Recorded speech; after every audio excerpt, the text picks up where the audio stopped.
to know why I can't get in touch with guides and hear them or feel them or see them?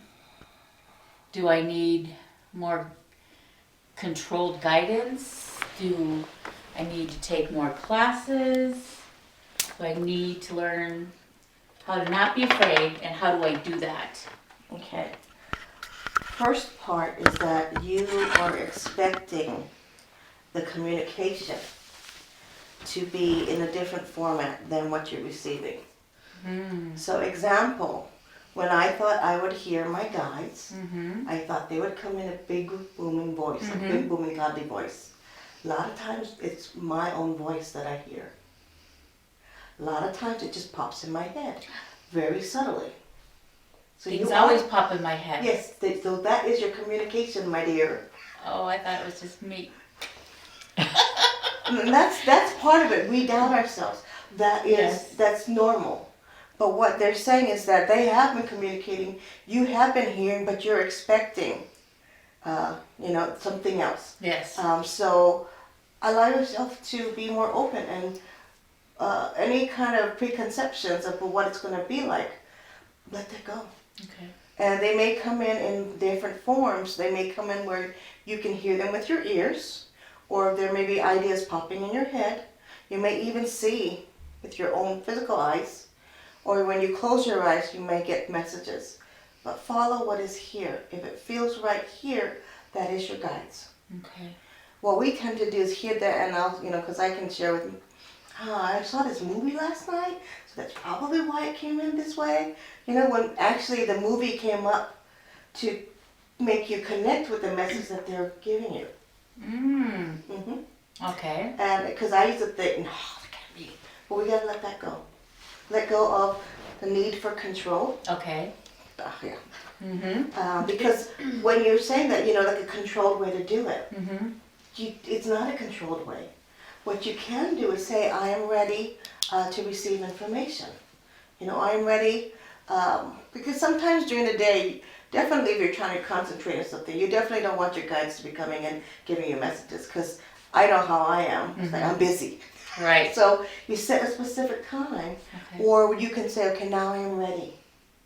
And sometimes they may not come in at that time, but it may be, because this is maybe TMI, but every time I have to go to the bathroom, it's like, boom, I get a message. I said, seriously? I have to just pee. Come on. But the thing is, because they know that I won't really be thinking of other things at the time. So then I'll come out of the bathroom. Okay, well, this is the message I got. So just be open to that. Okay. Should you be taking more classes? She is coming in. I don't know if this is. She's either a plains woman. She's saying the grass woman or plains woman, something like that. She's standing before me. She's saying for you, it's more of any classes you take to help you to remember the lives of the past, to remember your connections. She's also saying, don't stay so focused in your physical form today, to be open to other lives. And this is something that I worked through and figured out, is that when it comes to past lives, it took me a hard time. It took me a hard time. It took me a long time to accept that I had native lifetimes. I grew up in Hawaii and I'm Japanese. Came to Colorado, and I kept getting people saying, you've lived many lives as a Native American. And I'm sitting there going, it doesn't resonate with me, let alone I know nothing about them, because we learned about the Hawaiians. Right. But I started having these sense of, you need to do this, you need to do this. And I'm going, why do you need to do what? And I'm feeling, I have to build a fire. I need to burn some tobacco. I need to do some cedar or some sage. I kept getting that push, and I was like, that's just made up or whatever. Until I finally released and said, okay, I will do what they asked me to do. My first true shamanic healing was when I had someone come in, and I had just been attuned to my bear medicine. I also had worked very closely with White Buffalo Kathleen, where I felt secure and in the connection. And she came forward and she guided me. And as I was working on the person, her guides started coming in. And some of them I didn't really know much about, but names came in and I would share with it. And she says, "This was the most amazing, experience ever." Then I just have to say, "I have a confession. I've never done this before. I never allowed myself to just release and let it flow." So the message that she's telling me to share with you is you just need to do that. Stop trying to say, "I have to do this," or "I should be doing this." Mm-hmm. Just step back and kind of relax a little more and just let it happen. Let go with the flow. Because what you're doing is you're trying so hard that you're actually putting up obstacles. Mm-hmm. And you just kind of just shake it off and relax. Mm-hmm. Things will happen. Okay. Things will flow better. And I have proof of that. I mean, this is what happened with me. So it really worked. Mm-hmm. And did I miss any of the other? I don't remember. But when you connect with your guides, do you do shamanic journeying?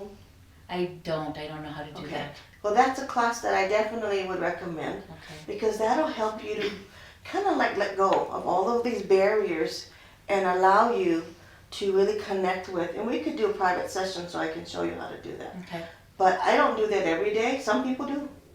But when it comes to I need clarity or I need to be focusing on creating something, sometimes I will use my shamanic journeying to get a clearer message from my guides. Mm-hmm. So I understand what they're saying. Because sometimes I'll just do whatever they say. And I got a comment made that's my problem. That everybody asks me to do something and I do it and I do it and I do it. And so that's kind of overwhelming. Mm-hmm. They're saying I can't say no. Okay. Mm-hmm. Or just say take a number. Because you have so many guides, you may want to use that. Please take a number. Okay. And then that way it won't come in so jumbled. Too many coming in at once. So maybe that's what it is, or too many. Mm-hmm. So you're not quite getting the message. Okay. And you can also say, you know what? I don't understand what you're telling me. I don't understand what you're trying to convey. Oh. Because I used to think, well, you either get it or you don't, and then it goes on. That's not true. Okay. You can ask them, because what's the point of them coming in, popping in and give you all this stuff, and you're like, it went over my head, I don't know what you said. Mm-hmm. You can ask them to slow down. Okay. Then I've had to do that with some, they get all excited. And they're going so fast, and sometimes it's pictures. So it's like, whoa, whoa, whoa, slow down. I don't even see it anymore. It's a blur. Mm-hmm.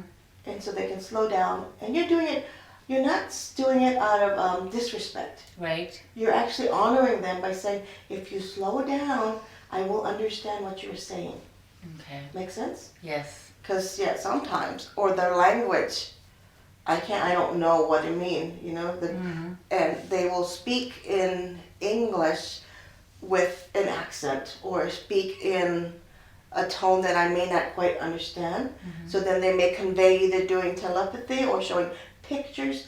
They need to know how to communicate with you. Mm-hmm. But if you don't tell them anything, they're like, well, she got it. She understands their language. I have no idea what you said. Okay. Yeah. Yeah. Because that's a big thing with me is I don't remember dream. I just don't remember, and I have trouble knowing. Because I know I dream, but when I wake up in the morning, I just don't remember that. So before you go to bed, you ask, to remember those dreams, especially the ones with messages mm-hmm. that you need to act upon or to remember. Okay. I've actually had to ask them to let me sleep sometimes because I'm always working.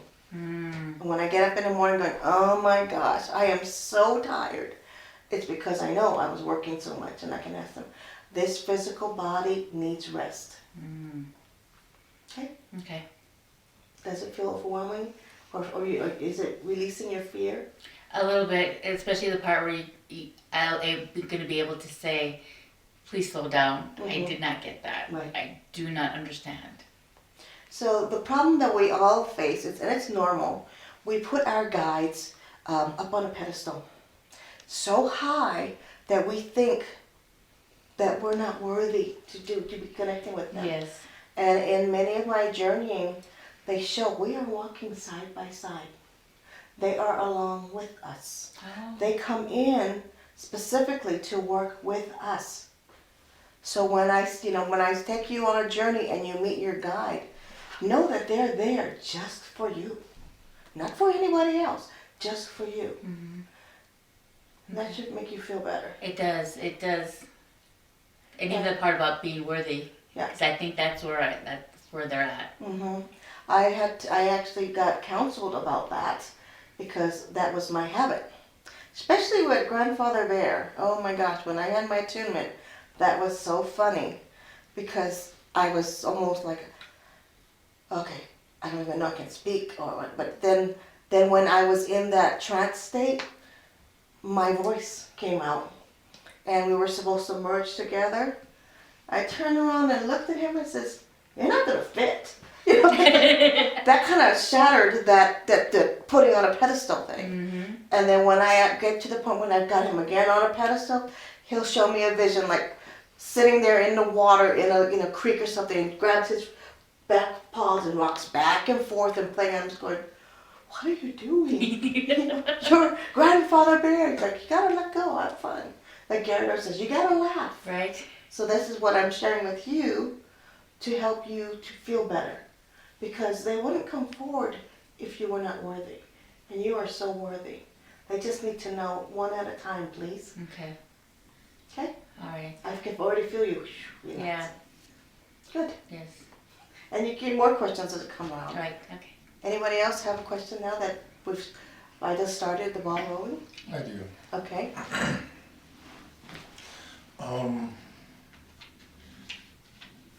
It seems like my job takes a lot of my mental powers and stuff just to do it day in and day out. Mm-hmm. I'm feeling like when we started, I made this great growth. And now all of a sudden I'm kind of feeling like I'm a little stagnant.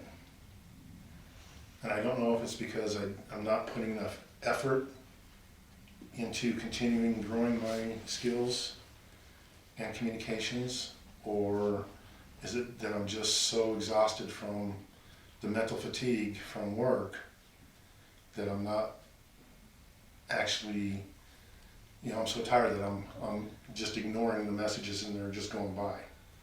You're not ignoring. You are physically drained.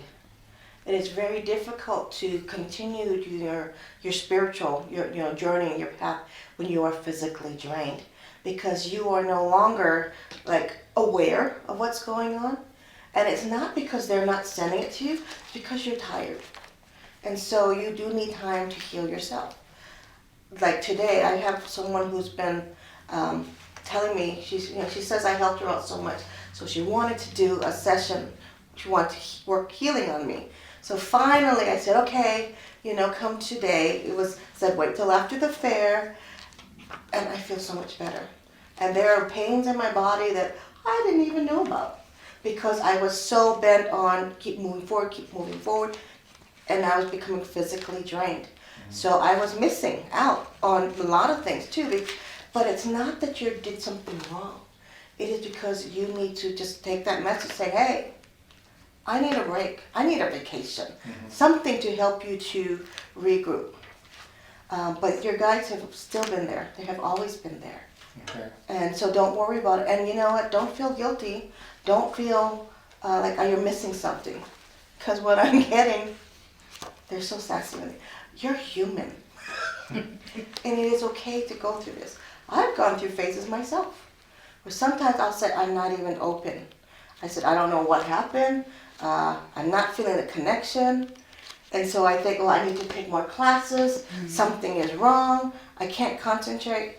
Well, because I'm working 16-hour days every day, and then I go home and I got all the chaos there, it's just all of this combined. How can you find that spiritual side? But when you are in the mode of to heal or to do all that stuff, you're in the mode. Okay.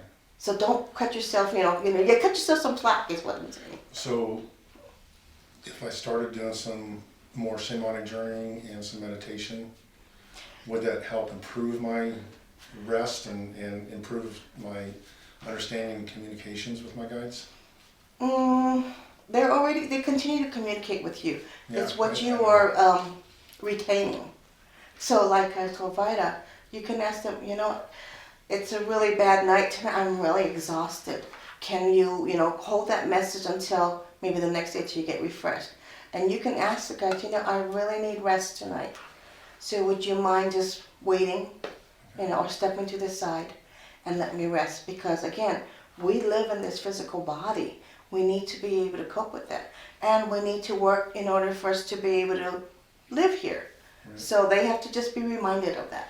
I'm trying to find my other guides. I know my Yeti, my Sasquatch, Mm-hmm. my Dulaga, my bears, my wolf, but I The don't. berserker. Huh? The berserker, your leader. Remember we talked about your lifetime? So this is And I got Viking. some guy that stands right here, and he just stands like this, just right beside me. He doesn't, he doesn't say anything, doesn't do anything, but I know for sure he's got my back. Can you- and- Do you have a visual of what he looks like? Yeah, he's a Native American. He's 'Cause got a he- feather, he's bare chested. He's telling me he's your brother. So he's watching out for you. Okay. He doesn't need to speak because as the warrior, he is observing. And he stands beside you rather than in front of you, Mhm. rather than in back of you, that you are equal. And he will connect with you, but he's like, I have several guys, they don't say a thing. They're just Okay. there. Oh, I'm like, oh, do you have something to say? Nothing. Okay, I acknowledge your presence and thank you. Right. But when they need I to- know he's there because I can feel safe. I feel safe with him. hmm Um, You can do some honoring, like, if you want to offer some tobacco or something like that, just to thank him for being there. But know that he's there for you. The berserker one that's coming forward, that's why I saw him, because he's so big and his energy is so intense. They should have been more like the Irish, but this one is the Norsemen, the Vikings. Very big, very, very big. that's really First. That's really weird because everybody when they were doing the Olympics and any of the Norway people were winning, it was like I was like That's your people. That is your people. I was But excited for He him. was like the chief. You were not son, his sister's son, so nephew. He took the role of father because your father was English, not of his blood. Very smart father, but you were much bigger. You followed your mother's line. In other words, you looked more like the chief's son than your own father. Bloodline strong, but your father taught you patience, and to observe.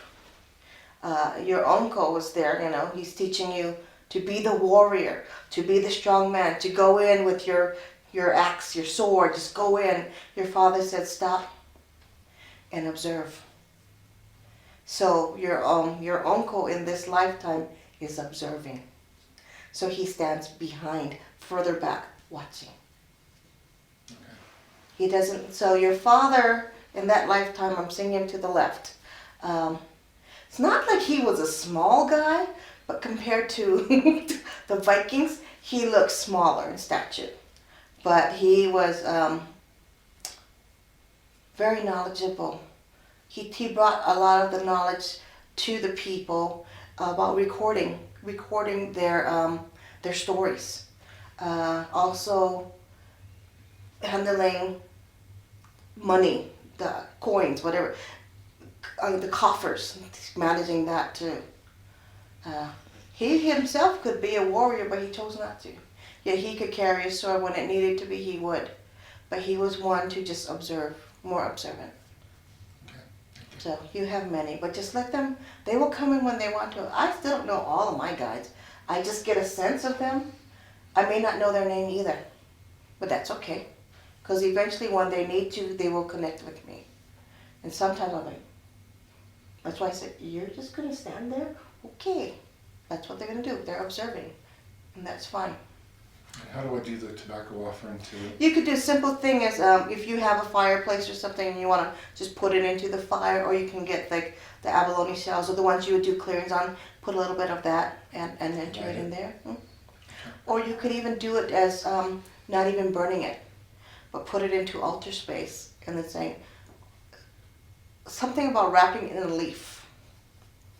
Showing you wrapping it in a leaf and laying it out. I don't know where you're going to find some nice green leaves, but maybe it's a tobacco leaf. I don't know. But it's like wrapping it up, not leaving it out to dry and just leaving it for him. Okay. Thank you. Hmm. Is it my white dragon that's here? Probably. But I have a white dragon too. I think we have the same. The female, strong matriarch. Because I felt like I was just going, and everything was going good, and now all of a sudden I feel like I just hit a wall. And like I just want to dig a hole and just hide in it right now. You've got more things going on too that you're dealing with. Again, it's dealing more with the physical. So that kind of, sometimes it takes precedence. It's very difficult to stay on, on our spiritual path. Like I'm on here, but once I go home, forget it. And again, don't put so much pressure on yourself, and consider yourself, you are human, and allow yourself to do that. There's a stop and go, stop and go, stop and go. But when you're stopping, it doesn't mean that it ended, or that, I lost the connection. It could mean that there also is a transition to something else. It could mean that you should be paying attention to something else that is coming forward that you're not realizing. Because here you're focused. So let's just say it's Sasquatch. We're working with Sasquatch, all connected to there, and then all of a sudden they're gone. Well, what happened? And part of that is that they didn't leave, but they're making room for another to come forward. Well, we were helping our son-in-law too, and it seemed like he was going down the right path, and then all of a sudden he got this new job, and we thought it was going to be great, and after 2 days he quit. And I think both of us are feeling like, what did we do wrong? Well, that because it wasn't for you. It was his choice and his Well, it was his choice, yeah. Mm-hmm. He has things that he needs to work through. He has a problem with self-esteem. Yeah. And because of that, he kind of felt overwhelmed to the point where he couldn't function. And that's why he quit. He also felt like maybe I'm not good enough. He's not the type who says, okay, bring it on. I'm going to fight it. He kind of wants it laid out, just a nice and easy path, and he'll be okay. But it wasn't that way. He kind of was afraid. And so rather than sticking it out to see how it was, he decided to leave because it was overwhelming. There's some personality that he just could not deal with there. And so that's why he left. Okay. But know that by leaving, he feels even lower. He feels so terrible about that. Like he let so many people down. So he kind of needs some helping, lifting him up a bit.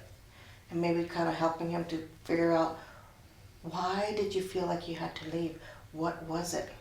Because I think it goes into the subconscious, that because he has not dealt with that yet, it's going to continue. And so he needs to find a way to reconnect with himself. Okay. And then I sent you that email about the person that I met at my infusion. Mm-hmm. I feel like this is a really important person. He is, isn't he? Is he going to help me along my path? Actually, you are going to help him. Him? Okay. That's why I said, Okay. yay, I'm excited. And you're like, oh, is he going to be helping me? It's like, Well, I oh. just know that there's Well, some connection there, but I don't. You could work together. There's some things that he has to offer you. You have to offer him. But what he's looking for you is, this is a sad time for him. He's going through something that he cannot control. and you have a good outlook on it. And so he's looking for more like a mentor to see, how are you coping with this?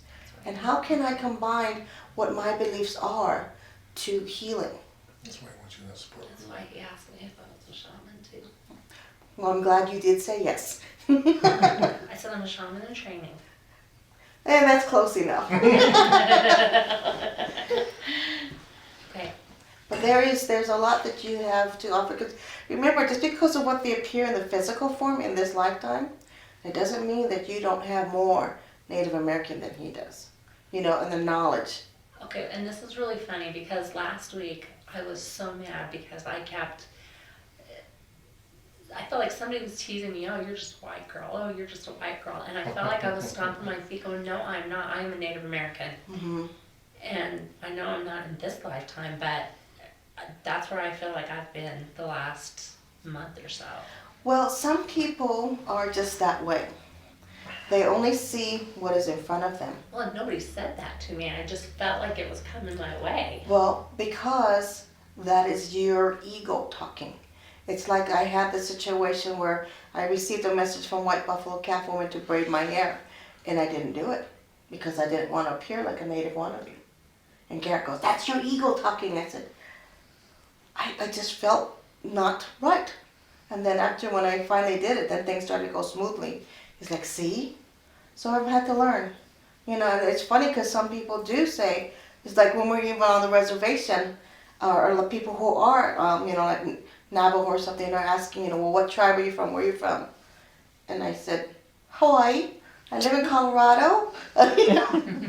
So you never know. It's because what's coming out from here, coming forward. So the constant chattering in my ear, and I'm always getting in my left ear, do I just need to ask them to slow down? Yes, because if you're not understanding it, I hear it and then I sense a presence, but it's like phew, over my head.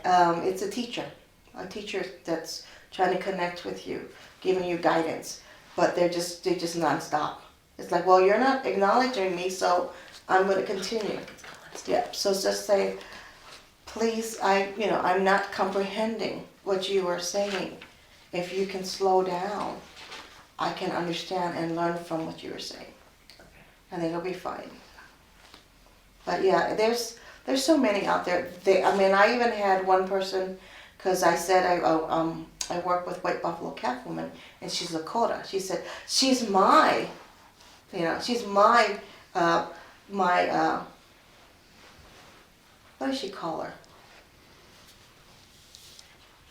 My guide or my people's guide. And like, you can't work with her. And I turned around and I responded back and says, this is what it feels when I'm working with her. I got no response back. Because she knew that it was real. But she's just like, this is my guy. This is the Lakotas. You can't talk about White Buffalo Calf Woman. Well, the way you remember her is not the way she comes to me. It is different. I don't know if she was a healer back then, but she brought the peace pipe and all this stuff. I said, yeah, she doesn't carry a peace pipe when she comes to me. That's not what we're talking about. So, yeah. Okay. Just let that go and say, they obviously have something that they got to work through. Okay. Yeah. So I'm on the right path. You are. I didn't hit a wall. No, and neither did you. Okay. It's I just, do have another question. Yes.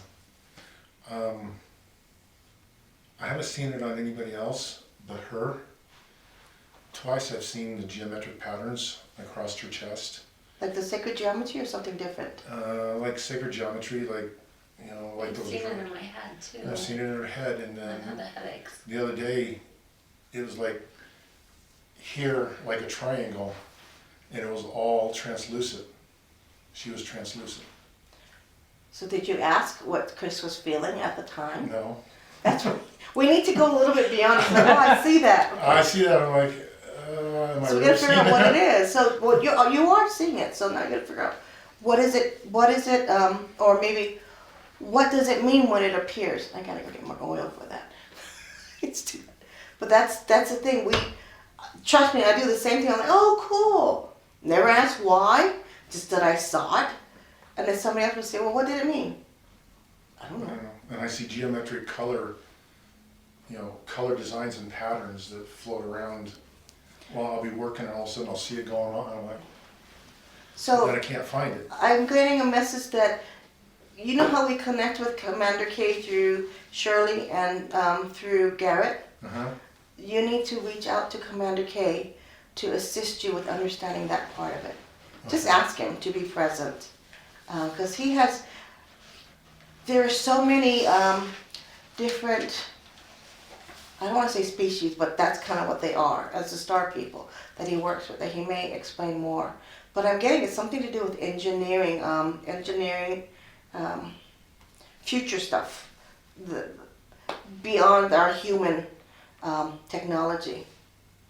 And so it's more like for you, it's like, oh, okay, these shapes are coming in, and you're going to continue to see the same shape over and over Mm-hmm. till you remember what it was for. And I do see them over and over. Yep. So you can see it's like, Are you drawing them down? Start drawing, take a Because picture. usually what happens when it happens, all of a sudden everything gets blurry. I get a major headache, and there's a reason for the headache. I'll explain. and they start really flying by, but I can't even write or drive or talk, or it's just like, Well, when you do come back from that, and she may explain, try to start drawing them down, okay, and put the date and draw it down, and eventually maybe that will help you. Or this is what I'm getting is that if you start drawing them down, putting the date, even if it's like, oh, that may not be it, but if you keep repeating, it's going to start. If you're seeing them over and over again, you'll finally get a whole image. yeah, because they just fly all Yeah. over. Yeah. Yeah, It's like it's just And do it, like I said, as soon as you can, once you're back in your body, and just start drawing them down, even if it's on scrap piece of paper, and stick it in your notebook. okay. And Usually like I happens to me said, at I work. think that will, if it keeps repeating, and once then you get a whole whatever, then more messages might come through. Yeah, the first time it was Does really that make bad. sense, Gail? Yep. Because that's what happened to me. I had to draw things down to understand. Well, a couple of years ago, it was so bad, they ended up doing a brain scan. And you found nothing, right? Yeah. I So wanted to make sure you weren't gonna die. the headache that you're She didn't getting even have a is brain scan. that the change in the vibrational frequency. So it's like a change in your body. Oops, I just spilled all over the place. Uh-oh. But anyway, it's a change in your vibrational frequency, which is you're feeling in your head. Okay. You kind of have to do that 3D cleansing breaths and release and ask them, smooth and gentle, please, because it's just overwhelming. Yeah. I've had those before, and yeah, I think I would get a CAT scan done, Mm-hmm. but that's not what it is. It's just that they're not used to our physical form, so they're not used to that. We can't handle all of that. It's just too intense for us. Okay. And like I said, once you get, it down, then I think it'll ease up as well. Once the symbols start making more sense. And you know what? Somebody may know what that symbol means. It doesn't have to be you only. So by drawing it, you'll be able to share it. And then you can ask, well, what, have you seen this symbol before? And they may know what it means, and it'll help you answer your question. Okay. Because, yeah, we don't have to figure it all out ourselves. Thank goodness. Right? Yeah. I thought I was just being weird or migraine or something. No, it's part of it. I mean, Garrett calls them energy headaches. When I go full ceremonial, drop out of my body and go through that, I come back and I sometimes have a severe headache, or I'm just extremely lethargic because it's just a different shift. That one time when we were at Window Rock and said I spoke, was it Scottish Brogue or something like that? Or I think it was Dark Raven that had come forward. Yeah. I don't remember that, but my jaws felt kind of sore. So there's things that is not part of our physical make right now, so that it becomes overwhelming. Okay. And I'll walk in, like if there's a big vortex or a portal, I'm like, ooh, and I feel it right there, or I feel it here. Yeah, 'cause I mean, when she channels and it's deep, I mean, the way she holds her mouth and whatever, and that's what she's talking about. Even Garrett does every once in a while. And it's just like I go like, oh, my jaw hurts. Yeah, yeah. I had a wild night the other night dreaming, and I woke up and my jaw hurt so bad. So it also could be in while we're in that dream state, our physical body is actually responding, like talking or singing or whatever. I was talking to somebody. And so that's why our physical body is going through that, even though maybe it's not, I'm sure it's capable, it's just not what we do. You know, it's not like trying to learn a different language and it's having your tongue doesn't roll this way or your jaw doesn't do this. That's what you're going through. And then I kind of went plunk back in my body. Sometimes it feels like you're overwhelmed. She's why I'm not getting sleep now, I guess. Hmm? She's talking in her sleep then. That's why I'm not getting sleep. You both travel. You are getting messages. It's just trying to remember it when you get up, which is why then you go into your regular job and you're still tired again. So ask that they just take let me have a vacation here. I need a good night's sleep to catch up, and then you'll feel better. And if it's time to move on from that job, you'll get the message one way or another. Something's going to happen, and then you'll realize, okay, this is the time. It's going to happen. It's going to happen in spring. Mm-hmm. Well, I've been sending out resumes, so. Yep. And it's meant to be. It's meant to be. But then we let that go.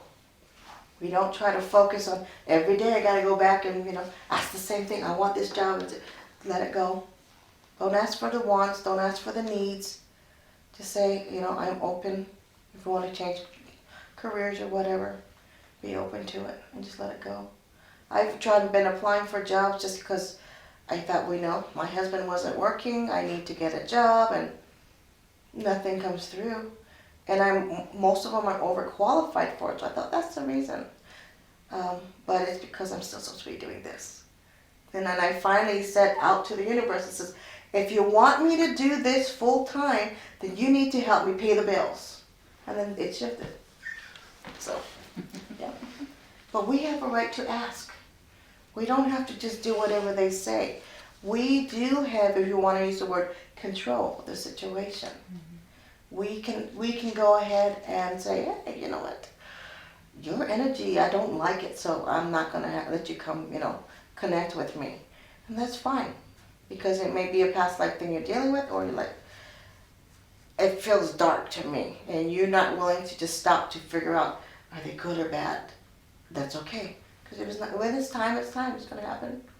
But don't feel obligated. That's the word. Don't feel obligated to connect with every single guide that comes forward. And just let yourself, say, oh, that one sounds pretty good. Pretty smooth and gentle. Okay, I'll go for that one right now. Okay. But if there's a true message that you need, they're going to be doing, like I said, the poking, the pushing until you finally get it. Jan, do you have anything? Well, a lot of my questions have been answered just through this. Mm-hmm.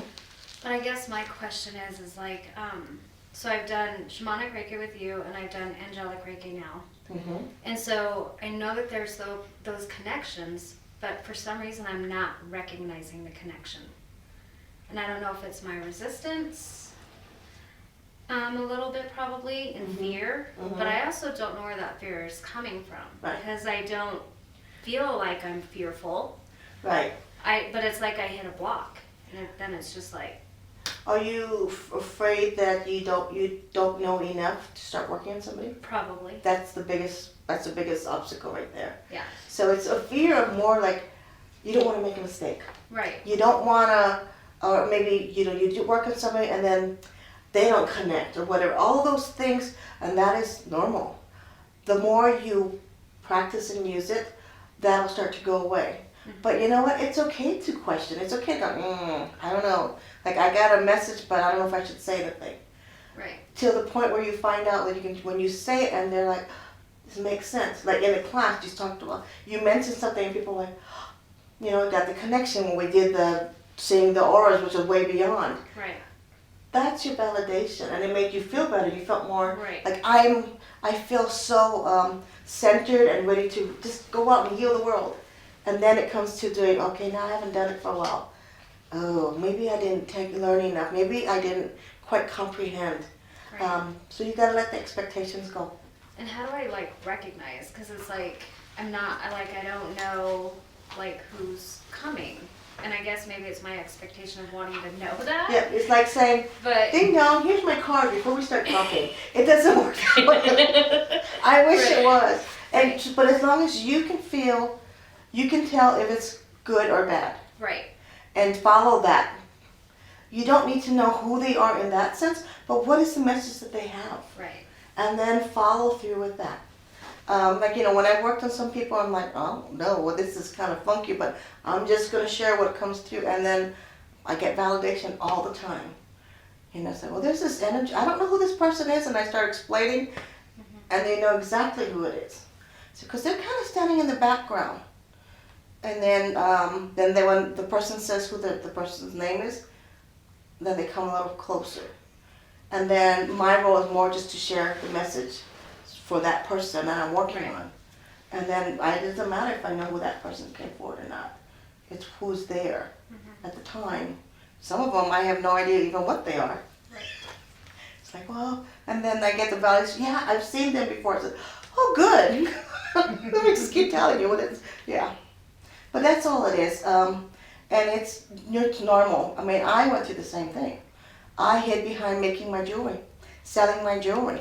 Amy's seen it firsthand how it's evolved. I was their best customer at first. Because I felt more comfortable there. And it was safer than being able to share. Even though I know I'm a natural born healer and I do receive messages, I wasn't too self-assured or confident that what I got was truly Right. what was happening. Well, I noticed, like, for me, I've been, like, recognizing more. Like, I see angel numbers all the time, 222, 333, 444, like, all the time. But I'm not connecting, so I'm not thinking, well, what am I thinking about when I see that message? Or, like, I recognize, I'm like, oh, and then it's like I'm off on my own other little, So do you know what the numbers mean? a little bit. It's now just kind of really starting to be present for me. You can carry around a book, the Doreen Virtue's angel numbers.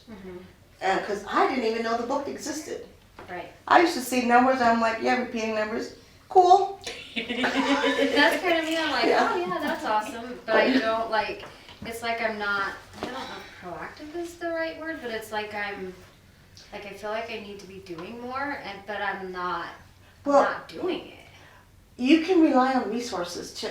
You don't have to always rely on your intuition to tell you what the meaning is.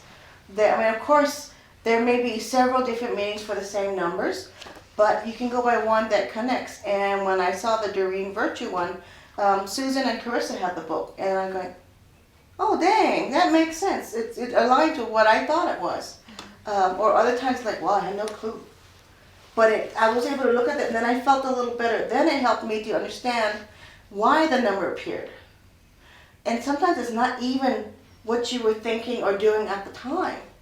It could be telling you an overall message, and you're just not receiving it other ways. And so they know that, okay, if you see the numbers, you say, oh, I see them all the time. I get it. But they're like, do you get what the message means? Yeah. Right. And so you have the book, and then that should help you.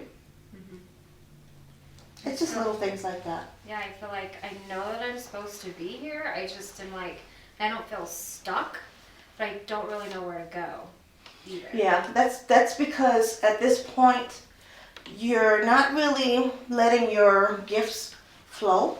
You're not sharing your gifts. So then you're kind of like, well, now what? Do I take another class? And I've had that so many times. So many people come across that. And Amy even asked a question too, like, what do I do with it now? And we're saying, Amy, start working on people. And she has started. Yes. But that's the thing. It's like, what good is it when you just keep it to yourself? Right. And then I don't have the opportunity to work on anybody. I just have my dog or my cat. Okay. Well, there are other ways, like doing the shares, or like she might need some work on her working butt. She can do a lot of work. No, I'm just kidding. She's actually said that though. But that's work like just start doing it, and then the more validation, the better. But what I find is when you work on a complete stranger, it actually makes you believe in your gift even more. Right. Because there's no way you would have known that information. There's, it's like that's the validation. And the other thing is, well, they don't know you. They don't know anything about you. You are the most talented healer ever. Right. And then just go with that. And that's what helps us. If you just kind of step away from the ego getting in your way, Right. and just say, let it flow, because you're so gifted. Just let it flow. When you're in the zone, all your worries will be gone. The seeking of where do I go on my path? So many people ask that. Mm-hmm. I want to know what my future holds. And I'm going, I don't know. Because we have free will. Right. Right. So It's you not can make a about that. decision. This is what I wanted to do, but I think I want to change and do this. Then do it. And the thing about people talking about contracts, the contract's there, so this is the way I'm going to live my life, because that's the contract. And I tell them, this is your contract. It's gone. Do what you want to do. Right. But it's just getting out there and start doing it. Then it'll make more sense, because we have all of these tools before us, and they're like, now I'm stuck. Well, because what you really need to do is start using the tools that you have, and then you'll feel the flow. Yeah. And most people say, well, I've taken all these classes. And I said, and what have you done with it? I've taken the classes. I got the certificate. A lot of people want the certificates. I said, and what are you going to do with it? Some people will pay tens of thousands of dollars because they were told that's what they needed to take. And how did that work for you? Did you connect with it? No, but the teacher says I need to take more classes. It's going to be another 5,000 or 10,000. I said, stop. What does it feel here? Because sometimes it's just not what it's just not you. And that's okay. But yeah, follow your heart. Follow and just do it. What helped me, what are they called? Pendulum? What? The pendulums. The pendulums. I had my girlfriend come over just the other day. She's the only one I've ever worked on. And she's had several surgeries, so I said, get over here. And whatever. And she's had appendicitis, and they took it out, and like 2 weeks later she had to have her gallbladder out. I just had my gallbladder out. Yeah, so anyway, that's one reason I told her to get here. Well, I used that to see what chakras were blocked. The only thing that wasn't blocked when she first laid on the table was her third eye, and that was barely open. And then I worked on her, and then everything opened, and it wasn't just a little opening. It made her open, and that was validation for me that I was actually doing something, because even I forget who it is in if you read the regular Reiki, whatever, when he first started working, he felt nothing, but he knew it was working. So use little tools like that to help build your confidence, for that's how it's helping me. There's distance healing. That's kind of hard because you're not there, right? You don't know if it worked or not. Garrett and I did a house clearing on Friday, and the couple had a 4-year-old who had cerebral palsy. So he was blind. He wasn't communicating very well. He has all these seizures. So while we were there, the grandmother was there too. So we put them in the box, in the Sasquatch box. We had them sit there. He fell asleep. He has restless sleep, but he fell asleep. So it really helped him when he got all fussy again. I said, draw the box around him. Or, Dad's holding him. And then he calmed down. Well, that night, because I kept thinking about it, I had never realized that the reason this child has this birth defect is because there was an injury to being born. And I believe it's like right in this somewhere in the front, and like the spinal cord and up to the brain or something. And that generally causes blindness.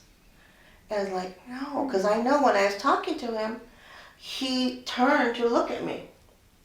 He's sensing something, maybe not seeing the way we do, but he made eye contact. I was going, he's seeing something.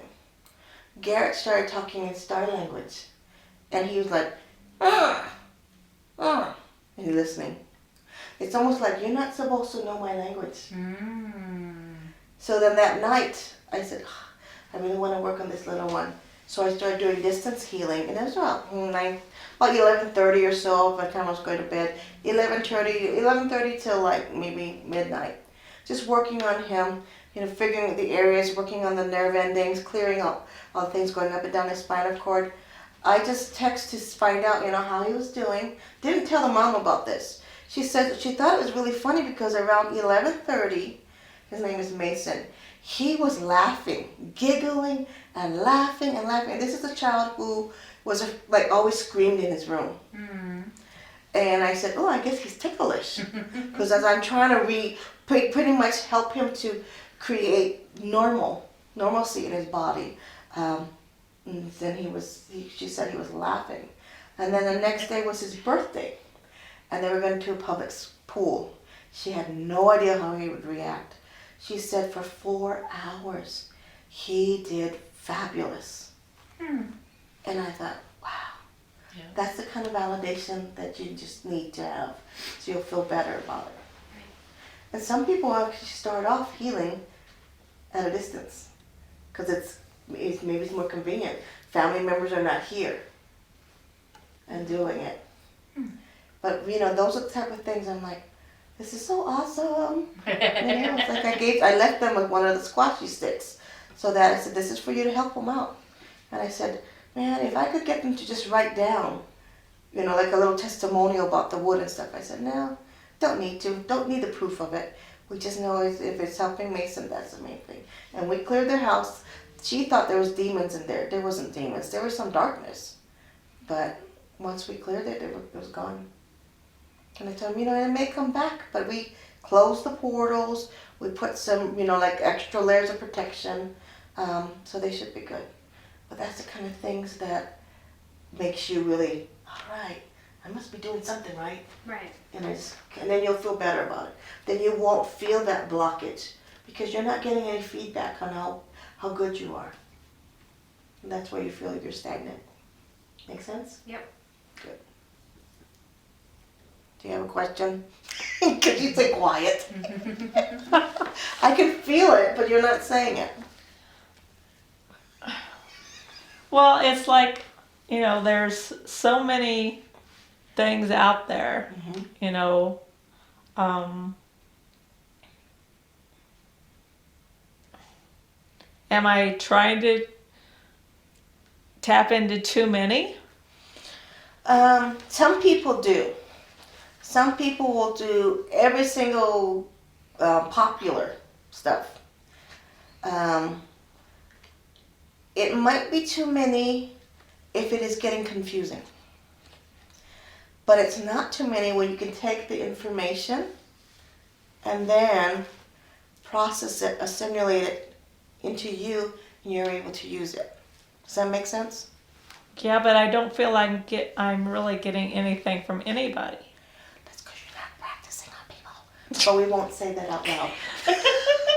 Well, You're I don't very mean not gifted. necessarily on people, but even when I ask, it's like maybe I'm not listening. Or the expectations are there and they're not communicating that way. Because trust me, it happens all the time.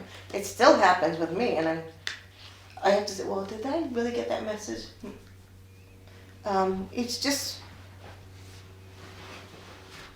It's really self-confidence and self-worth. So the more self-confident you become, not saying that I know everything, but more self-confident that what you sense, you believe that, yeah, I'm really getting it.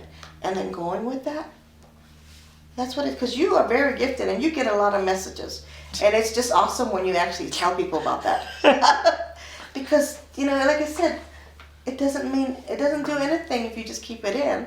So you're not being able to share your gift.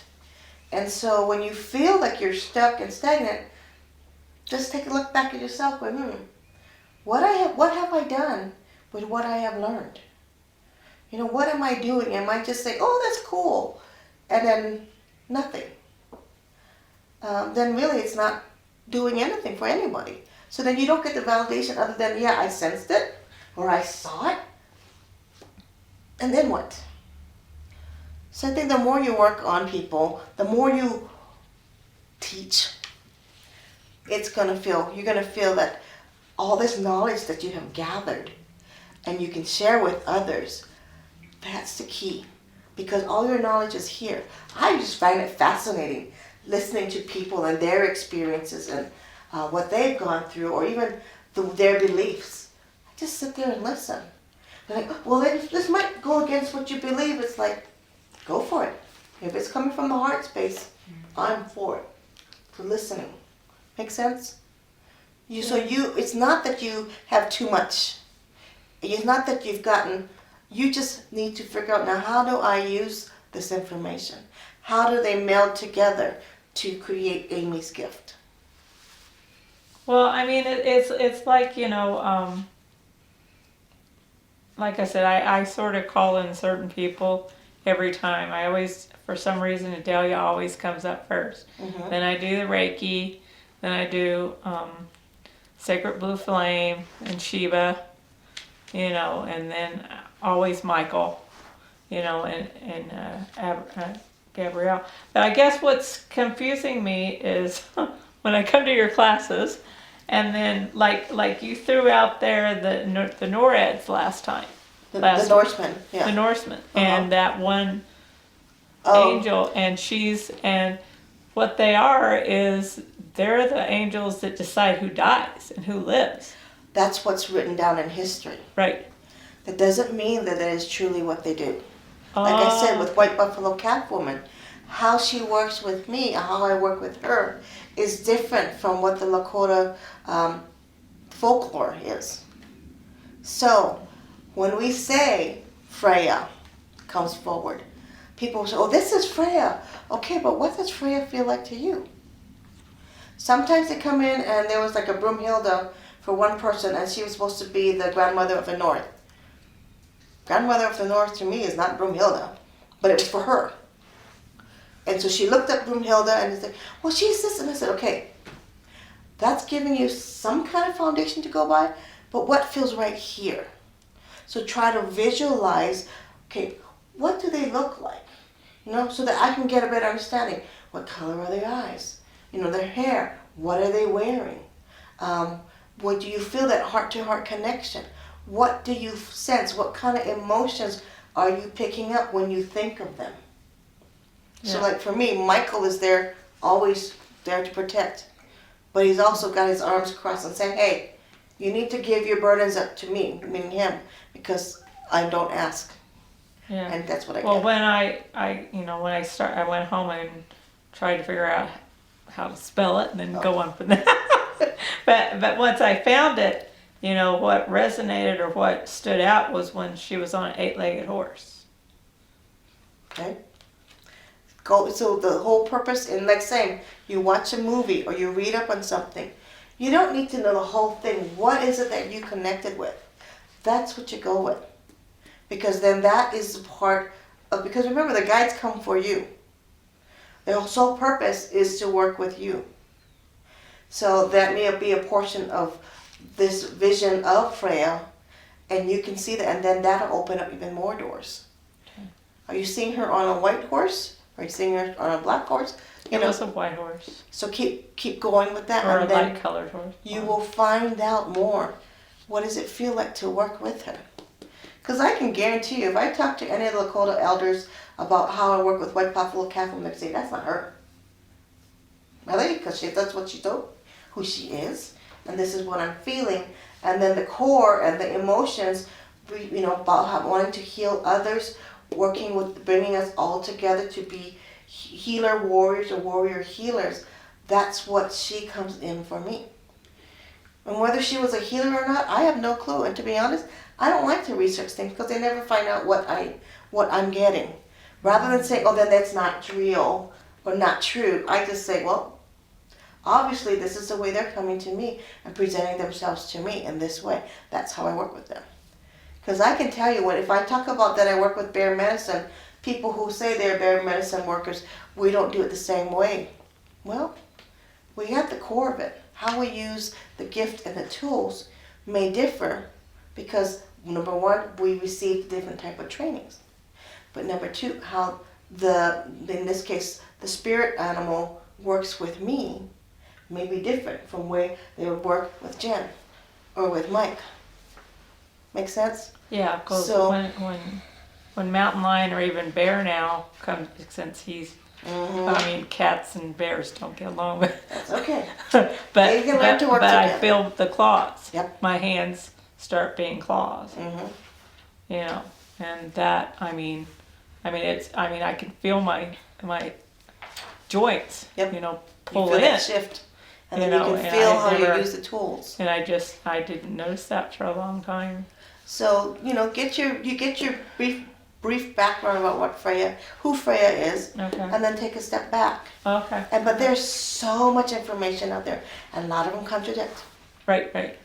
So then go by what it feels like. Yeah, because picking who dies and who didn't. Yeah, that's not the point That's of it. not then. what. Okay. All But right, yeah, that was 'cause what the I like. people. I mean, the horse and her. And the Whatever. yes. And then for some reason then it, Hello. Valkyrie? no, No. Joan of Arc Uh-huh. came in Mm-hmm. sort of together with that. So don't discount what you feel to be true. Okay. And I think that's where. So I can give you example like when now I can channel Camus. Camus was he's the Sasquatch that Sunbow connected with. I didn't read his books. I actually contributed to this third book, but I didn't read any of his books. So I knew nothing about Camus, let alone Sunbow. Okay? We go to the Sasquatch conference, and Camus comes forward, and I start channeling him. I don't know. I explain what he looks like to me when he presents himself. Sunbow happened to come in and he was listening. We were in an outdoor amphitheater and it was dark, so you can't see who's down there. And so he said he listened, and then he saw Camus standing behind me. And what the messages that I was sharing, he said that is truly Camus. So we were talking, so almost like 2:30 in the morning. But while we were talking, he was explaining to Susan about when he first connected with Camus. And I'm going, that's not what he's saying. So I had to say, did something happen to you around 8 or 9? And he's saying, well, that's when the angels came and touched his leg when he was in bed. And he goes, that wasn't the angels. I said, no, that's Camus. And he's like, oh, and that's when I had to admit to him, says, I've never read your books. So I don't even know who Camus is, but that's who came forward.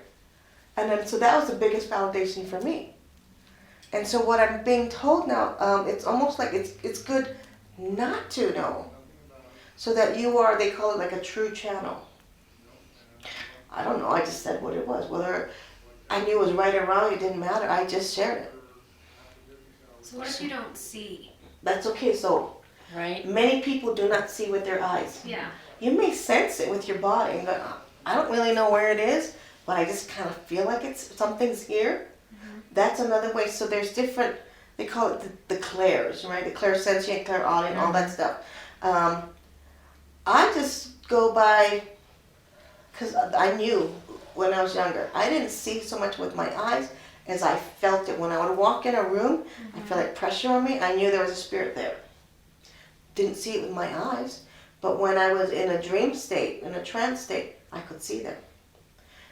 But not with my eyeballs. It's more like my third eye, I guess it's saying. Right. So let go of the need to see the physical part and just open up your senses. It's like saying, I know somebody's staring at me, I can just feel it. And so then you turn around, oh yeah, there is somebody. So that's what you kind of do. Now you're going to take this further and say, I know there's something here. I can sense it. You can even say, hey, I can sense that you're here. Do you have a message for me? And just stay back and just wait to see what happens. Cause like I have this one blind, so I have like vertical blinds, Mhm. and it happens a lot, and so I'm just used to the presence now. But just one will move. One out of all of them, just one. Mhm. I'll go and stop it, and I'll be like, okay, cool, you're here, whatever, and then I'll turn around, and then just one. And people are like, do you know you just have one blind that moves? I'm like, yep. Has your grandmother passed? I have two grandmothers that have passed. I'm not sure mother's or father's side, but I feel it's grandmother energy. And she's almost like, because she knows that you know that there's a spirit there when it moves. And so it's her way to say, hey. So it happened before my mother's grandmother passed. Okay, But I've never met that other grandmother. that's okay. Because even though we never met them in our physical form, they still have a connection to you. So it's like, you know, my mom's sister moved to California. And the kids grew up mainly there, you know, they weren't in Hawaii as much. So they didn't have a strong connection with them, let alone the great-grandparents. But they're still known of, you know. In other words, my grandmother's mother, so my great-grandmother, knew that there was another grandchild for my grandmother and a great-grandchild for her. So even if you didn't know them, or even if they passed away before, their presence is there. So Well- then you can just say, okay, I get it, you're here. Can you let me know who you are? And just sit back and relax and try to get it. Well, my father was one of the people who pointed that out, and he's like, do you know you have a blind, just one blind that moves? I'm like, yep. I know. Does it happen a lot when he's there? Like that, well, let me take it. Does it happen when he's there? All the time when he's there? I mean, it has happened, but particularly this time, he is the one who recognized it. Like, just the one. So, And she came to me in a dream, with my father, okay. and I didn't know who she was. And I said, you don't look anything like I thought you would look like, and she's like, neither do you. Expectations. But I'm like, I had to ask, who are you? And my dad said, well, that's your grandma. Okay. And I was like, oh, I guess I don't know what she really looked like. Right. So I didn't, I was like, oh, that's not what I thought you would look like, or. Hmm. And sometimes they don't appear the way they appear in pictures. Right. Something about them may be different. Sometimes Well, it's I've just only their ever spirit. seen like 2 pictures of her, so I don't even really know what physically like what she looked like. Okay. But your dad was there to help you Yeah. with that. So then it makes sense when I was picking at grandmother energy. It's his Mom. mom. Yeah, your grandmother. And it could be her in an earlier life, Mm-hmm. or like when she was younger, opposed to when she died. Right. Yeah. So that can happen. So And now you that's can the see every only- time you see it, you say, And okay, that's the hi, only Grandma. time that I've ever experienced her like in a dream. I get a lot of things through dreams Mhm. in that state. Because that's when we're most relaxed and open to receive. Otherwise, we're like, no, I'm not ready, But then all Right. of that goes away. Right. When I've had family members pass, they came to me in the dream. Even the ones that, yes, I had my great grandfather. I remember seeing him. He was already in a wheelchair and he only spoke Japanese, so I never knew what he was saying. When he passed, he came to visit and speaking Japanese, and I got up because I didn't even know what he was saying, and I ran to my parents and said, Gigi, I guess that's what we call him, great grandfather. Gigi came to me, he came out of a box. The box was the little urn. Because I was like 8 or 9 or something like that. And they're like, just go to bed.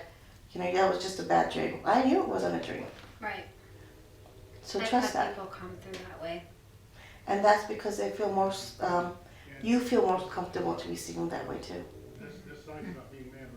So yeah, that's a gift, and definitely go for it. And there's many people who I talk about says, okay, do you have these dreams? And some of them are more vivid than like others, and some of them you're like, there's no odd things that happens. It's almost like if you were there at the time and you're seeing things. That is truly past life. It could be seeing someone else's life. The more vivid the colors, at least from my interpretation, then I know it's not a dream. Right. And so once you can differentiate that, then that'll help you tremendously to understand what was going on. Well, and I get one where I'm like, I can't move, I can't talk, I can't scream. It's like I feel the presence, I can't see them. But it's like I'm up here and I'm almost like looking down on myself and the presence is all around me, but I can't ever see their face. It's not like they're not showing. Mm-hmm. And in the beginning, I would be like, who are you? I'd be trying to talk or trying to scream or whatever. And now I think as I progressed, I'm just kind of like, okay, what is this about? Right. But you astral travel, you leave your body a lot. Yeah. So that feeling of you can't move, it's because you're not in your body. Your body's sleeping. And you're like, get up or whatever. Yeah, Yeah, doesn't and it happen that way. takes something very dramatic, like a noise, like very prominent noise, or like my phone ringing or something, For to you to go like, back in. then I'm back in. Yeah. Oh. Yeah. So that's what. But it's That out of happens to body, me, but too. it's natural for you because you do that a lot. But the feeling of, and this is just what I'm getting. I didn't read up on this, but it's Right. because you left your physical body. Yeah. And but your mind's still there going, come on, I gotta move. I can't move. But that's because you're not there to say, okay, let's move. What happened for me is once I recognized that that's what I was doing, the struggle stopped. Yeah. Now I realize, oh, okay, I'm not in my body, and the transition back into my body is a whole lot easier. But it's like you said, with that noise, then it's not quite as peaceful. It's more like thunk. Yeah. Yeah. And I used to be extremely tired and like, oh my gosh. Because you're working like, I so much. can't. Yeah. But now it's not as much because I think I've recognized it a little bit more. You've accepted it. Yeah. And so you're able It to. doesn't scare me like Mhm. it used to scare me Yeah. before. Well, it would be scary. You know, you think, did I die? You know, I can see my body down there. But yeah. Yeah.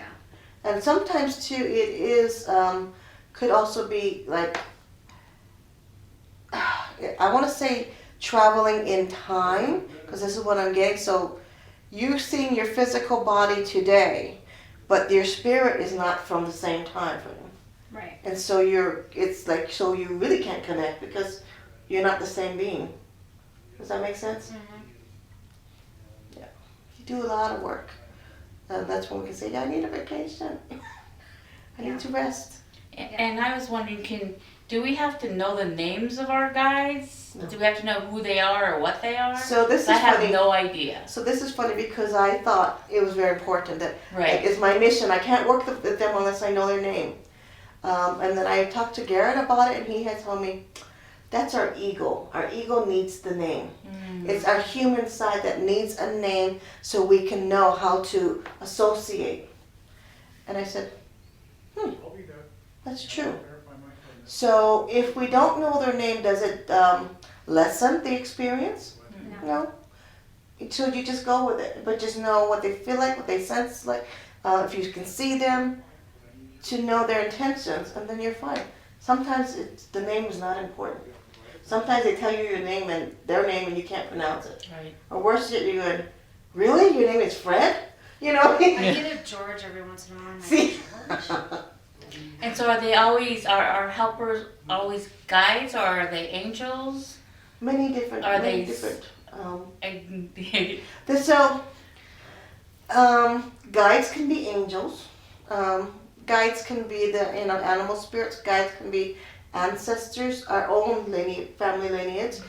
Could be from past life lineage.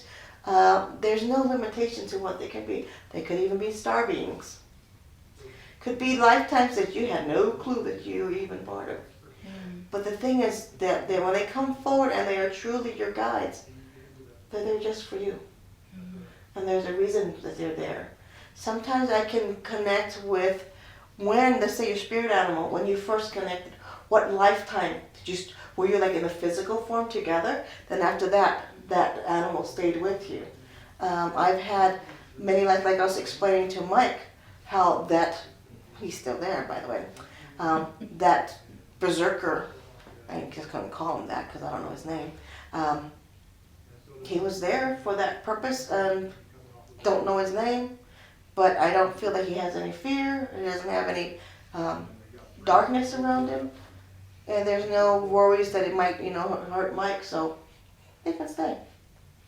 So, can they also be like, ever since I was little, I always see shadows. And there's always shadows wherever I am, no matter how much I sage or bless sometimes I feel they're okay and sometimes I feel they're not. Okay, well you have the ability, to, the darkness, you can actually gonna be able to battle them, but shadows are sometimes a veil they're hiding behind.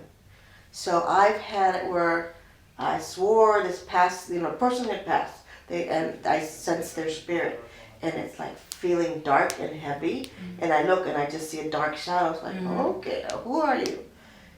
Rather than thinking demon right away, it's like, okay, what's going on? The more I delve into it, I find out that they are hiding. So in the one situation, he had committed suicide, and I was working on his mom, and he really is like a child. I let mom down, so he was hiding. He was just in the darkness. Then I said, okay, I told her that, can you tell him, he's here. Can you tell him that you forgive him? She says, I tell him all the time. Is this hitting home? Yeah. She says, I tell him all the time. I said, no, we know he's here now. So, I wish that you tell him. And she said, I forgive you. She says, I understand what happened. And I'm not holding a grudge, I understand. And then he stepped out of the darkness, of the shadow, and then I saw him. And I really didn't know what he looked like. I said, he's got a beard though. She goes, he was never able to have a beard in living. And I said, well, that's why he says he's growing it now. Because they used to call it like a rash or something. Well, he definitely is proud he has a beard because he's telling me to make it a point to tell you he has a beard. So it's just you taking that step back to say, okay, what does the shadow mean? A lot of times those are the souls that can't cross over. So what I found is, and this is just, I would say within the last year and a half, maybe 2 years, that when we tell these souls, these dark souls, there is no judgment on the other side.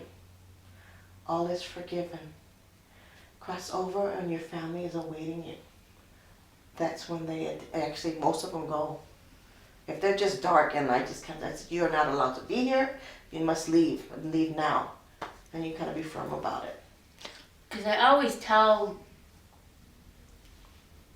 ones I see, and sometimes I don't see it, sometimes I just sense that they're there. Mm-hmm. And I always tell them that if you're here for good, you can stay. If you're bad or negative or evil or anything like that, you need to leave. And that leaves, but then there's always the same ones around that don't never leave, it seems like. Because they're attracted to your light. Sometimes, we believe it or not, they get confused. But your light they think is the light that they need to go to. That's the other side. And there was this book that I picked up, and I thought it was, who the heck taught it? She said she's the Grim Reaper, okay, whatever. So, but then, in that book, they walk through her body to go to the other side. So she's the bright light for them. And then she would see their life and everything, and then they release. What I've experienced in this lifetime, those who are very very gifted, their light is so bright that spirits are attracted to them. And then they get confused. You're not supposed to come to my light. You need to go to the other light and to help them. We call upon their family who have passed before them to help them transition over. Okay. That's all it is. And that's why they stick around, because it's your light. You know, they say there's like the energy. They're confused. Okay.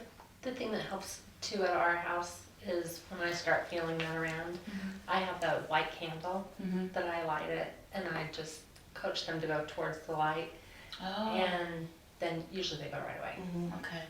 Any means that you feel will be a tool that you're comfortable with will help them. Okay. That makes sense. Cause I every once in a while I have a candle on my dresser and I just feel I just have to walk over there and light it Mm-hmm. for no reason at all. That, at our house, that helps them come. Okay. Cause they've been around me since I've been little. A lot of them are family members. Oh. They're just kind of protecting and watching over you.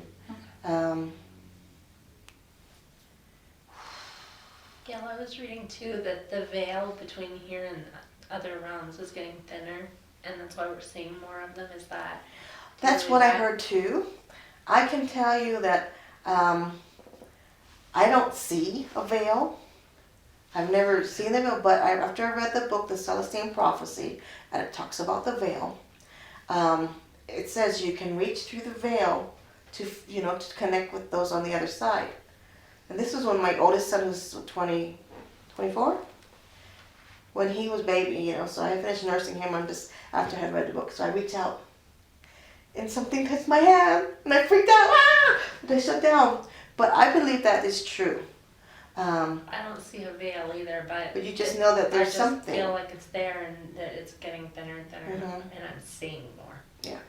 I believe that also it's because we are releasing any potential obstacles and barriers that we had before. And we're open to, experiencing it, but that's why we are seeing more. Because now it makes more sense. Rather than freaking us out, but okay, I get this. And if we see them, like, I see this one that always walks in and out of my living room, down the hall, back and forth. Some of them are residuals. In other words, that the soul is not there anymore. It's what you're seeing is what they did in the past. So they're it's kind of like an echo of their presence. So that may not be a soul at all, and they may just keep going back and can say, all right, you can try to communicate and it doesn't respond to you. That's kind of residuals.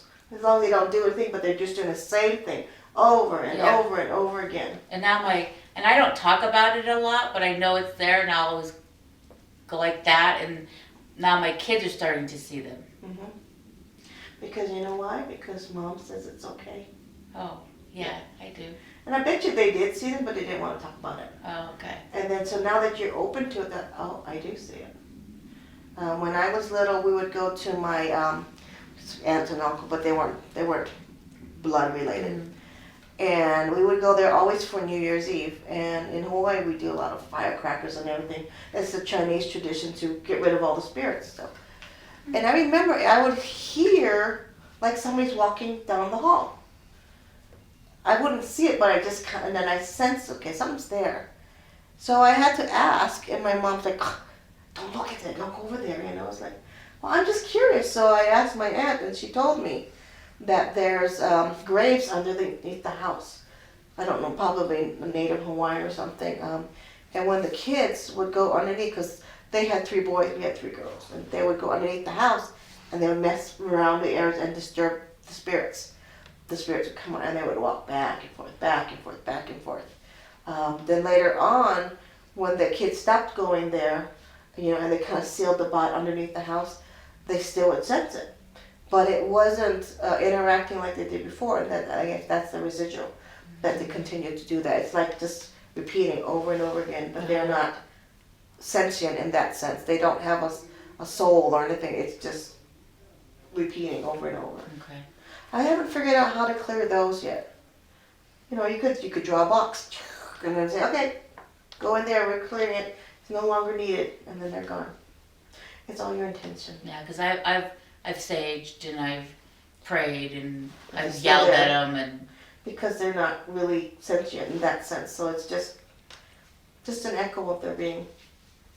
can that go with me wherever I go, or is it in that? It'll stay there. In that place, okay. It'll stay there. So then this just happens to me all the time. So it's just wherever I go, I see things. That's because of your gift. You just have you're able to sense it, and once spirit knows that you can sense them, that's when they're gonna come and mess with you. Okay. And so they could come home with you because they were wanting you to help them, but you just say nope, don't allow you. You know, Okay. it's like, okay, I'm here now. What do you want me to do? You want to cross over now? I'll help you. But once I leave, yeah, they don't have the right to. Okay. Yeah, I don't see them following you home. I really don't. It's just everywhere you go. Like when I used to do, I would know when there's a spirit. Except Marnie, my teacher, my Reiki master teacher, she could see them, and she'd say, "Oh, they're right over there." I said something, but I don't see. And she starts explaining what they look like, and then all of a sudden I get the whole storyline pop in my head, and so I know exactly what happened. And I get these emotions of why they're still here. But that's because right now I'm like, all right, give me your story. What's going on? But I'm still afraid of the dark stuff. I Yeah. won't deal with it. I would rather not deal with them. Right. So See, But because I have kids, I do. well, you tell them that they need to leave. I'm very That's the extent forceful. that I would do. Yeah, that's it. Yeah. I don't want to know who they are. I don't want to know your Yeah, story. exactly. I just want you to leave my house. But feel in your heart, if you sense that, okay, there's something like some sadness, you can just feel these emotions.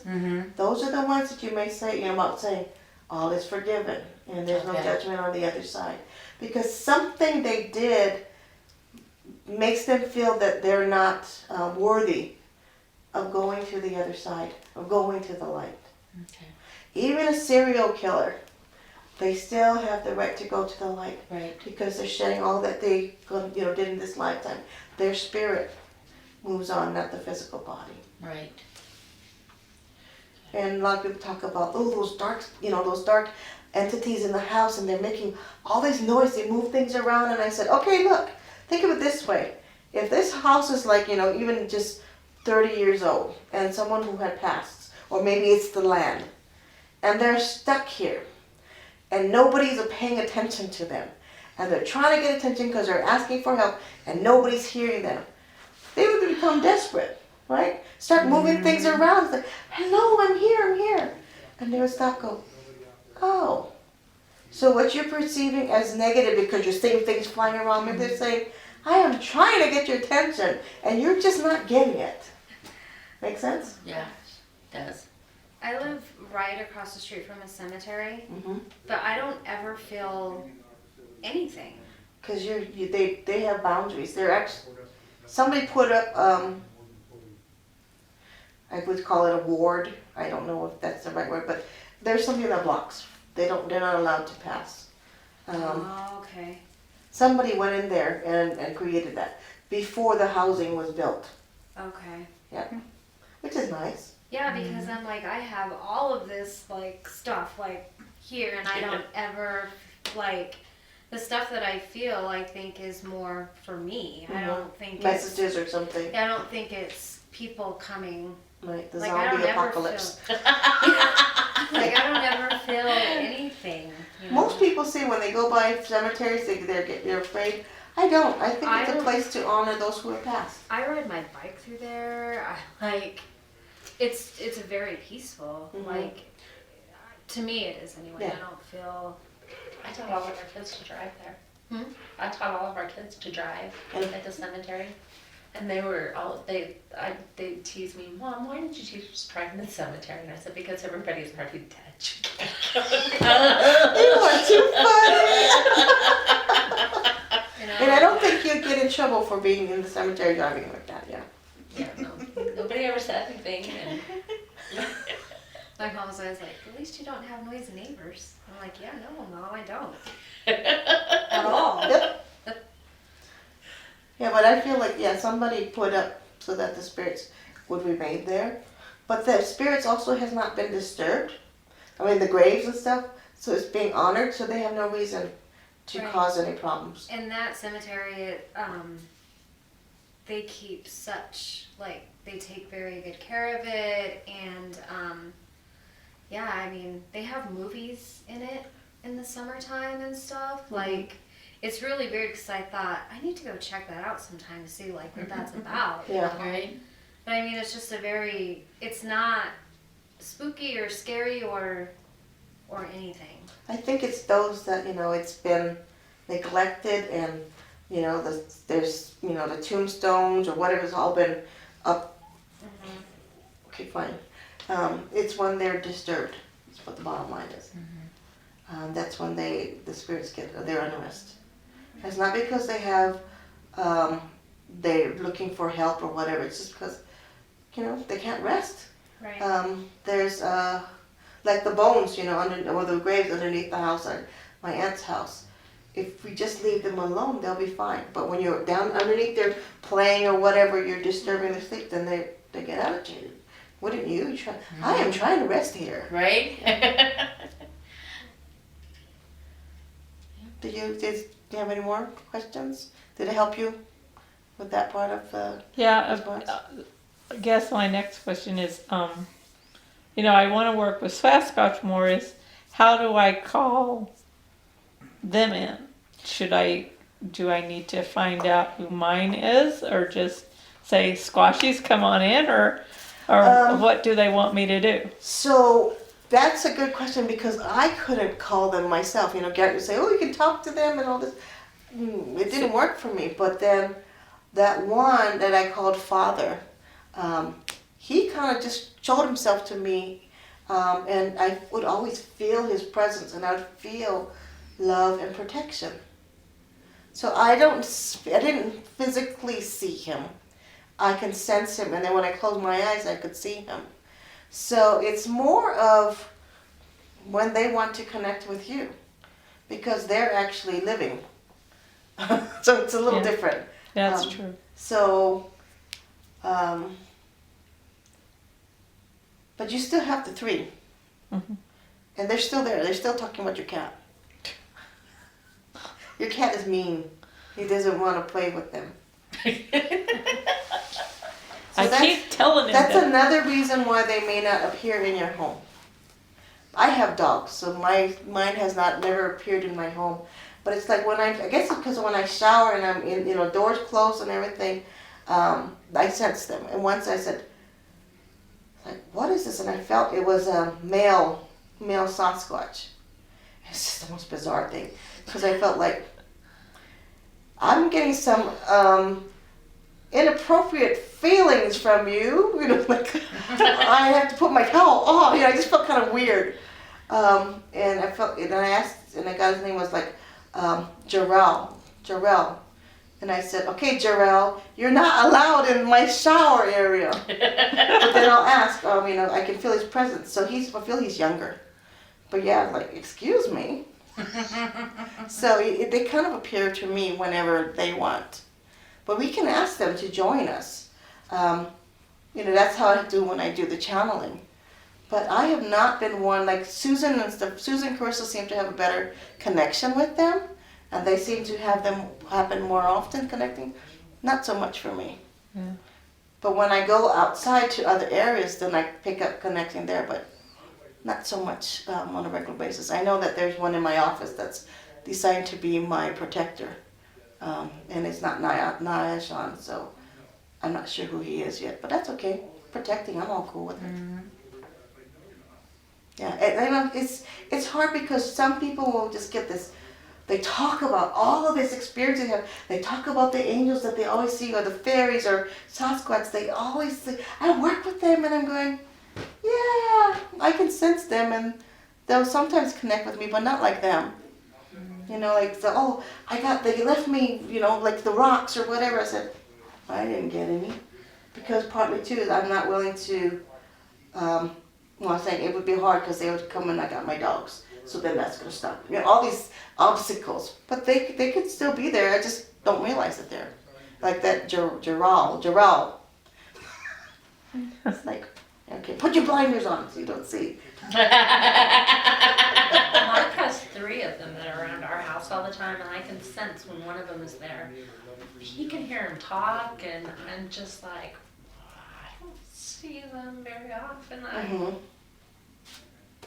So he's got this great connection with them, and And that's okay, because that's not our connection, and that's, like when I saw in physical form, that one time, I didn't believe what I saw. I was like, what is that? And I wanted somebody else to see it so that there would be confirmation or validation. There were 10 of us or 9 of us there or whatever, and I was the only one. And Garrett would not listen to me when I was trying to tell him. So by the time he turned, it was gone. So you never know. I mean, especially the Sasquatch, they're alive, they're human. So sorry, humanoid. They're okay with that. So my cat, it's like when I'm in the bathroom, I don't know why in the bathroom. I know. He'll get, and he's done this probably ever since I've had him, that he'll get up on the back of the commode and he'll want to climb the walls.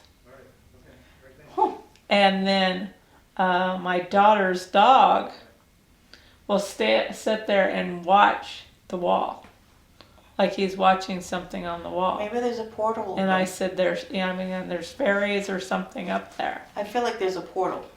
And so they're seeing things crossing through, but they don't stay. Right, no.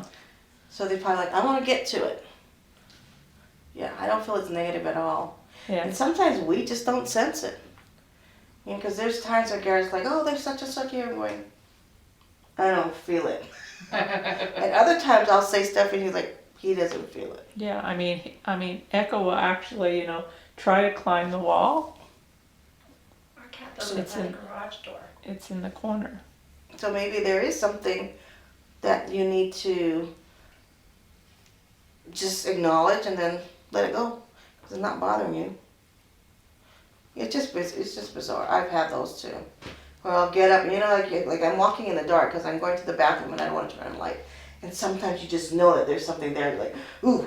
Right? And then you walk, and I was like, don't do that. And I just walked to the bathroom and I was like, what? I said, oh, it's something in here.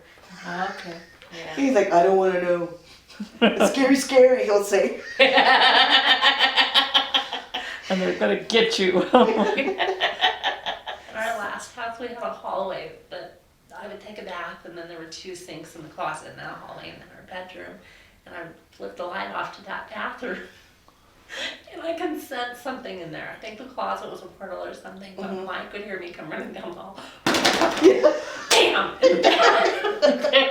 There are stuff that you just like, I don't want to deal with it. I had to move out of that house. I couldn't stay there. But that's because also you're very sensitive too. Like we have the, it's cleared now. I actually did some major clearing in there, but in the hall, in Obert Hall, the last bay, Closet. that closet, yes. Yes.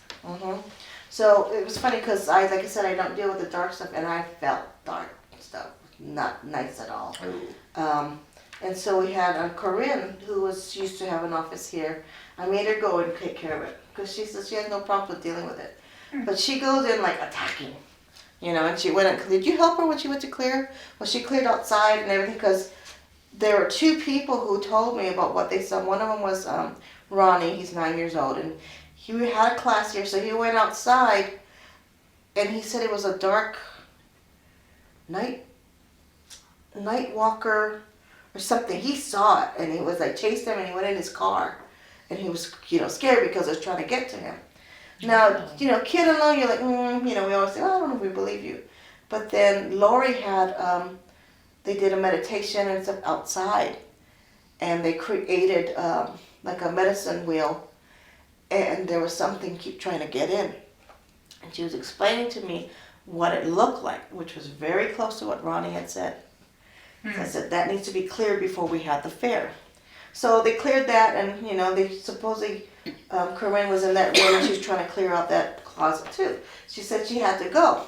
So Susan and I walked back into there, and then as the closet goes, doo, doo, doo, doo, doo.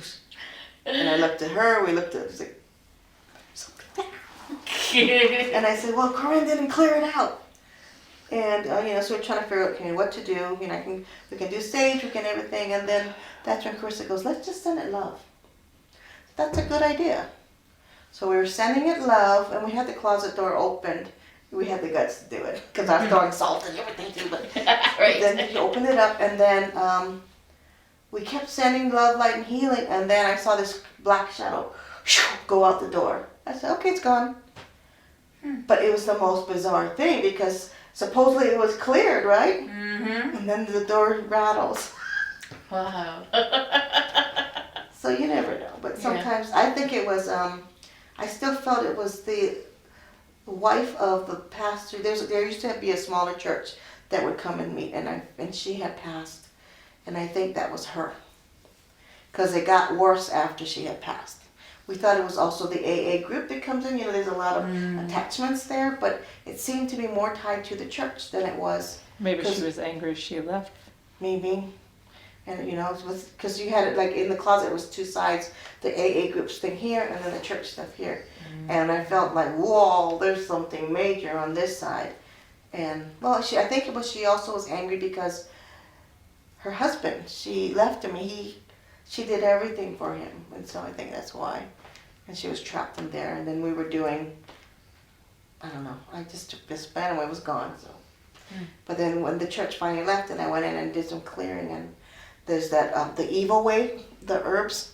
It's that we got that from on the Navajo reservation. So you mix that into this water. And so Garrett had it. So I went in and he goes, he had some extras. So I went in and cleared it all. And I felt a whole lot better afterwards. So anyways. Since we did the Featherway, I've been having a lot more birds communicating with me. Okay. That's normal. Okay. And it's very funny because it's as soon as you take the class and then they're around, or you'll see them more often, or you will get messages from them. It's like, My aunt's bird just died. She had a macaw, and I never did get along good with that bird. And that bird, even after it passed on, is just as sassy and nasty as he was when he was here, because I kept getting the message and he kept saying, write it down, write it down, write it down. And I'm like, I'm not going to write it down until 1 o'clock in the morning. Write it down, write it down, write it down. And finally I turn the light on, put it down, then the bird left me. yeah.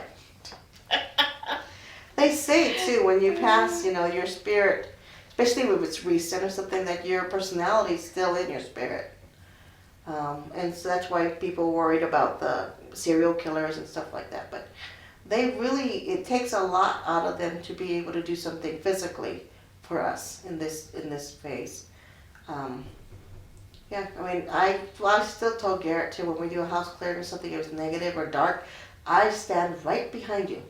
I'm right behind you, literally, right behind you, more like maybe 6 feet back, but because I refuse to deal with it. But when it comes to if it's hurting someone, then that's when the mama bear comes up, and I just take care of it and do it, and then get scared afterwards. Mm-hmm. Did this help? Yes, Good, it did. I definitely needed it tonight. good.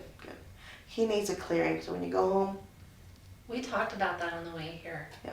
We talked about doing the Featherway on each other tonight. and have him stand in his box. He needs to stand more in his box to get that release. But every day he comes in, he should do that. Leave work, come home, put the box, have like the wood by the door, stand in the box, clear it out. He's been applying for new jobs, and But he's spent a lot of frustrated. time meditating on where he wants to be and what he wants to do. But he is getting frustrated. So tell him release the where and what jobs, and then just say, you know, what kind of jobs that he's looking for, and then let it manifest. Because sometimes what we think we want is not necessarily what we're going, you know, what's coming forward.